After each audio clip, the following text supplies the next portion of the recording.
So I built this trailer overseas about a year and a half ago because my wife and I saw something similar and it was just completely unaffordable for us, and we still wanted the experience. So we sat down and looked at what our options were, took features from different trailers, and spent a lot of time chatting with manufacturers and came up with this product. And yes, it does look similar to something else that is on the market, I'm sure a few of you have seen, but that's not the point here. The point here is that we've worked within our budget and managed to build something and customize it to create a camping experience for us that is just unbelievable. Every weekend we want to go camping. The product is fantastic. It just creates so much of an easy setup for you. It takes so much of the stress out of camping. And sadly, it's time for this trailer to find a new owner.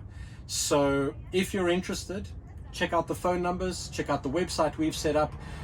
If you're outside of Cape Town and you come down and purchase the trailer, we will cover the cost of your flight.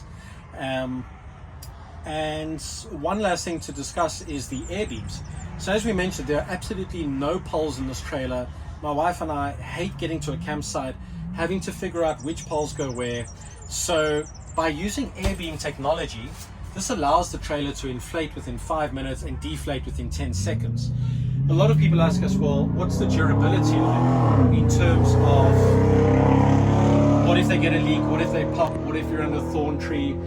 These are the same sort of technologies used in kite surfing gear, and they withstand incredible wind pressure. So the product is very solid. We've never had a leak, never had an issue, and we do have replacement air bladders which can be very easily zipped in, as well as repair kits which will take care of any issues you might have. If you look on the side at that red valve over there, that is an air release valve, so you can never overinflate the trailer. And lastly, one of the questions we get a lot is, how does the structure handle wind?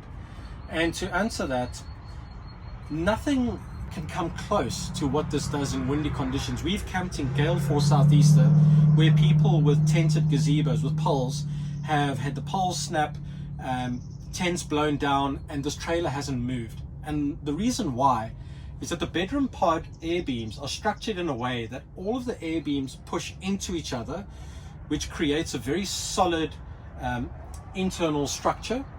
And because the whole tent is actually stretched out, there's a lot of pressure pushing out, which doesn't allow it to be pushed in. So you're not actually going to get a better camping experience than with your air beams, as well as the sheer amount of space it creates. There's one last thing we're going to show you, and we're going to skip to that video now.